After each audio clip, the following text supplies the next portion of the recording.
I'm so glad you're here with me today. We're going to paint an amazing scene. Let's have some fun together.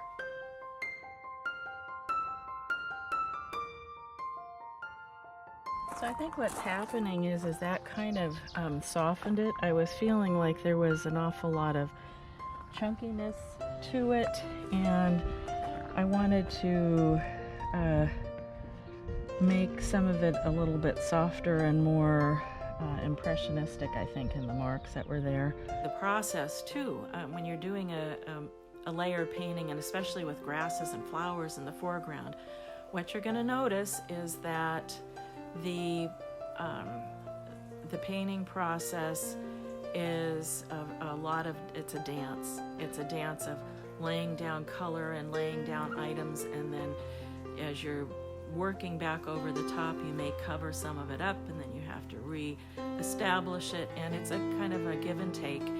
And I like that, because when you're finished, then you have a very loose and it's kind of it gives for a random look to it. Actually, I have some that are quite deep, and I did use those for little hints of things here and there, but I didn't end up using that in the sky.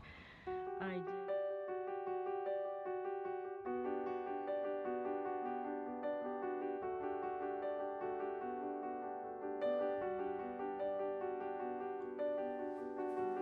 So I think that in order to get this water to look like water, I have to lighten it just a little bit.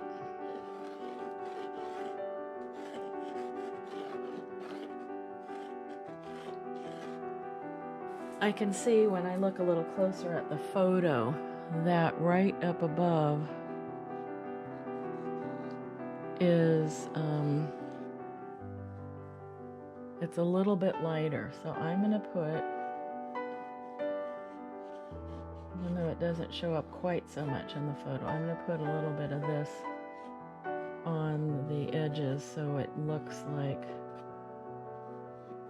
that's probably some foam on the edges there. You'll see what works and what doesn't work. A lot of being a pastel artist is trying new things, and so I just invite you to try to get into the flow that you see happening, and that's something that we can talk about as we go on.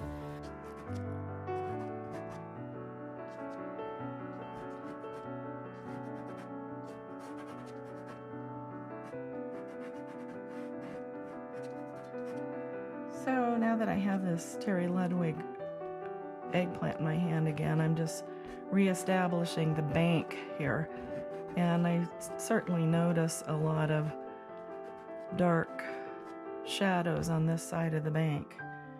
And then added a little more of this purple into the dark area here, because it was so intensely dark, and it really had lost any sense of any form or anything in there. So just by scumbling this purple in, it gives it more of a feeling of there being form there. Some blue in it, and I'll put a little bit of that in. I think that will help.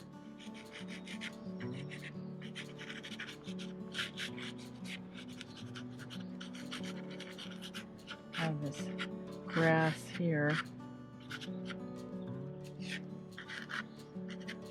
Since I'm getting so close to the foreground here, I'm going to start making marks that remind me more of actual grasses and how they might flow and lie here. So one of the things that you can do to give the impression of water is to put a little bit of current in it. And I have this very light blue pastel, and I'm going to just put some lines going across like that. Make it go right into the reflections. I often take photos of the scene that I'm going to be painting, so that if I have to leave for some reason, I can finish it up at home. But this is the photo that I took, and I am going to use this as my reference for sketching. One of the things that I think you'll be surprised at is that I'm going to pick this orange color here. And that is going to be quite a bright color. That'll probably help give that some definition. And maybe some of the green. I kind of lost the green over here. This is more in the shadow, so I should really stick with the cooler green here. You have a cool color, it pushes it backward.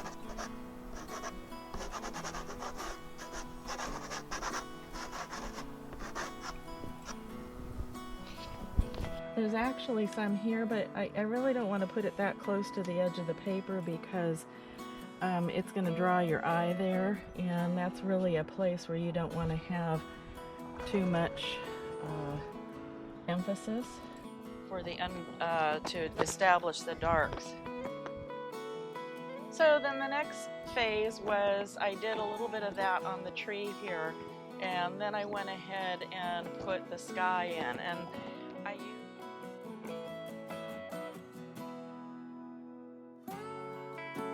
trying to look at the actual design that I saw in the sand and trying to mimic that. The edges were feathered a little bit like that, and looking for highlights and lowlights and shadows, and trying to discern where they are on the sand and on the edges of the land where it meets the water. All those things don't seem like a big deal, but when you start adding it all up together, that's what really gives the impression that the sand has a different form and texture than the water has.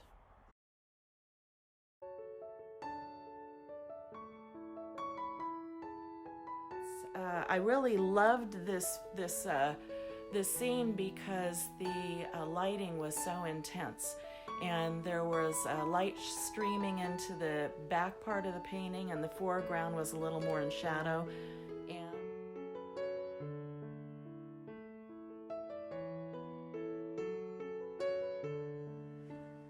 So did you notice when I was putting this on, I didn't want it to be as bright as that, and I very, very carefully and gingerly drug that across, so it was the finest of little layers there.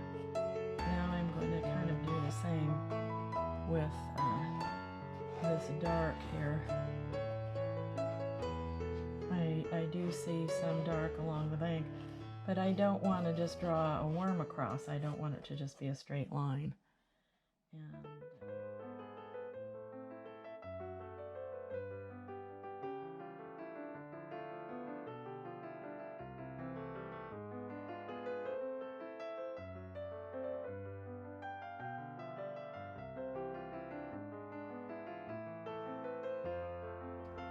notice how I made that kind of straight line there.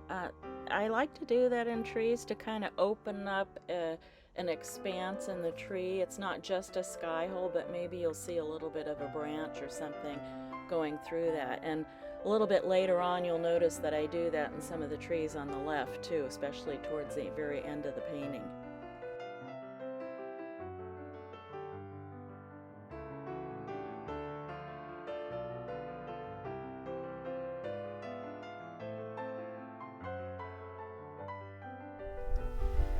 Yeah, so I did these random shapes here, made some of them a little more intense, and now I'm going to go back and try to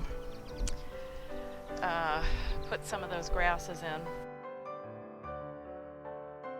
And I noticed that the tide was out, and it exposed parts of the beach where you saw the moss and different colors. There was green and gold and all these different colors layered on the beach, and so I was trying to capture that, giving it a little bit more of a reflection, and take it a little bit out into this area.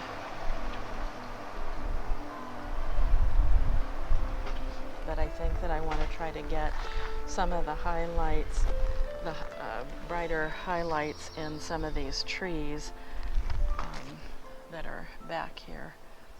And I don't want to overdo that, so I'm going to do it with a very light touch. And put some of that on so you get the idea that there's trees in here besides the evergreens. And there will be more to come.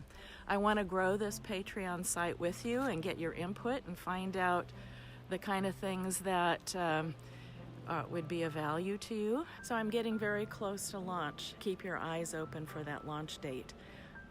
I look forward to sharing all of my experiences with you, with artists who can follow along, and with my friends and family and other folks just generally interested in art. Grab a cup of coffee and join me as I paint and as I share all of the experiences that lead up to painting. Looking forward to seeing you. What a privilege it is to have you share in this art journey with me. It's such a fun thing to have that connection, and I'd like to get to know you even if I can't meet you in person. Let's do the best we can to get to know one another via this avenue. Thank you.